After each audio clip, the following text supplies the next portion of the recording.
Relatos de Terror García presenta Historia de los vampiros del Panteón. Los tres caballeros victorianos atravesaron el desolado cementerio. El frío imperaba entre las brumas nocturnas y se hacía sentir calando sus huesos. Lucían prolijas camisas, corbatas y trajes con chalecos, cubiertos por largos abrigos que los protegían de la helada nocturna. Sendos sombreros hundidos hasta la frente completaban su atuendo. Tras dar muchas vueltas, los exploradores localizaron la grieta que conducía al panteón. Con cautela, y disimulando su miedo, penetraron rumbo al vasto interior descendiendo por los escalones de piedra. En el neblinoso recinto se palpaba una vetusta sordidez. Desde las derruidas columnas flanqueando el pórtico, hasta las rotas y descabezadas estatuas de mármol esparcidas en el suelo polvoriento, todo olía a vejez y muerte. Carecía de ventanas ese antro claustrofóbico, y por las escasas rendijas el viento gemía ululante. El dato que los había guiado hasta el macabro panteón parecía inverosímil. Pero los detectives estaban resueltos a terminar con esa pesadilla como diese lugar. Por eso el inspector Johnson, líder de la pequeña comitiva, portaba esa puntiaguda estaca dentro de su bolso. La incursión nocturna del terceto policial era clandestina. Si sus superiores hubieran tenido conocimiento de la misma los habrían arrestado o, peor aún, habrían ordenado su reclusión en un manicomio. Pero los tres policías estaban frustrados, tanto como para creer en la versión de que ese depravado criminal no era humano, sino un engendro de las tinieblas, un vampiro.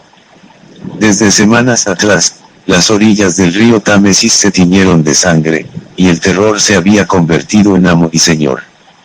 Mujeres, hombres e incluso niños, conformaban las patéticas víctimas del letal homicida. Y ellos, los encargados de salvaguardar a la población británica, llegaban siempre tarde, solo para recoger los cuerpos. Esos cadáveres exangües con dos profundos orificios en sus cuellos perforados. Avanzaron por aquel ambiente que a cada tramo se tornaba más tenebroso. Con la mano zurda aferraban la linterna y en la diestra empuñaban el revólver, prestos para repeler cualquier agresión. Pero nadie los atacó, el silencio respiraba en las sombras. Al final detectaron un pasaje que daba hacia la única habitación existente. Si el sarcófago se hallaba en algún sitio, únicamente allí podría estar. Johnson hizo girar el pomo de la puerta, y supo que no sería preciso usar la fuerza para ingresar. Mediante un empellón aquella se abrió de par en par, emitiendo un chirrido. El detective jefe iluminó la penumbra con su linterna y entró muy decidido, seguido por sus subalternos. Decenas de telarañas tapaban los rincones y la humedad se filtraba por las agrietadas paredes. No encontraron un elegante sarcófago, sino un burdo cajón fúnebre, abierto y con la tapa echada a su lado. Se acercaron y lo vieron. Yacía rígido, con los ojos cerrados dentro del ataúd. Ese cuerpo vestía con andrajos y olía muy mal. Tenía que estar muerto, o al menos así lo parecía, pues ellos nunca habían visto a un sujeto con la piel tan demacrada. Los policías se miraron en silencio. Aún no se creían que ese finado fuera el tan buscado homicida. ¿La información habría sido falsa acaso?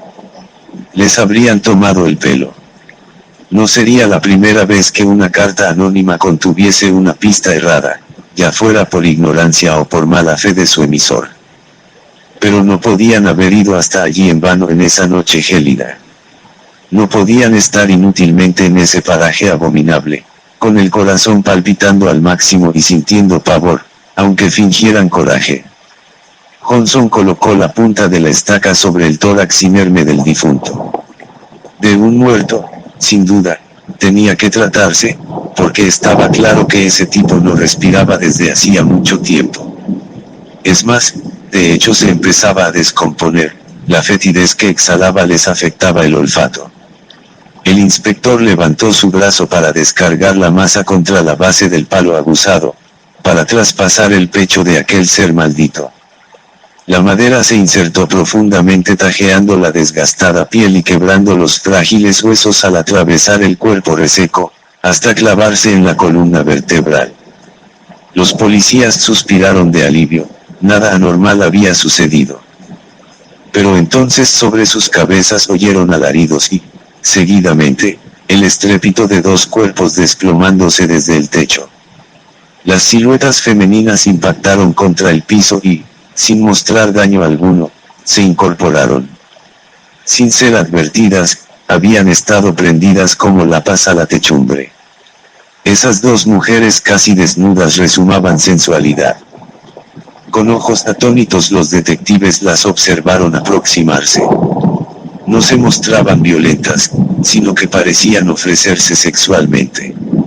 Sus senos voluptuosos rebasaban los escotes, sus piernas lucían atractivas bajo las estrechas faldas, y sus rostros, aunque pálidos, eran hermosos, excepto por los caninos prominentes sobresaliendo de sus rojos labios. Al quedar frente a los dos subordinados, de súbito se volvió evidente que sus intenciones no eran eróticas. Saltaron con agilidad felina sobre los hombres tratando de morder sus cuellos, generando un grotesco forcejeo. Johnson desenfundó su pistola, pero temía disparar contra las arpías, pues en el fragor de la lucha podía errar los tiros y terminar matando a sus ayudantes. En ese momento entraron otros dos sujetos. Vestían ropa negra de fina calidad y aparentaban ser perfectos caballeros ingleses, si no fuese por sus agudos colmillos, y por el destello amarillo de sus ojos. El jefe de los policías comprendió que les habían tendido una trampa. La información aportada resultó falsa, ellos eran la presa. Esa noche los vampiros no se molestaron en salir de cacería. Las víctimas, inocentemente, acudieron a su guarida. Johnson oyó los gritos de sus compañeros que sucumbían ante la superior fuerza de sus agresoras. Logró disparar su arma contra uno de los vampiros, que cayó tras el impacto, solo para levantarse de inmediato. Apuntó hacia el otro y volvió a disparar. La bala pegó en el pecho y lo arrojó violentamente al suelo, pero también este se incorporó enseguida, sin un rasguño. La mente del detective buscaba febrilmente encontrar una salvación. La estaca, pensó. De esa forma era que morían los vampiros, según le habían dicho. Debía arrancar la estaca al cadáver y enterrarla en el corazón de uno de ellos, después haría lo mismo con el otro. No tuvo tiempo, desde atrás los colmillos de una vampiresa le perforaron el cuello. El revólver resbaló de su mano y él cayó de rodillas atontado. Su sangre escapaba frenética desde la vena cortada. Luego todo se nubló. Créditos, Gabriel Antonio Pombo. Saludos. Hasta la próxima. Síguenos en nuestras redes sociales.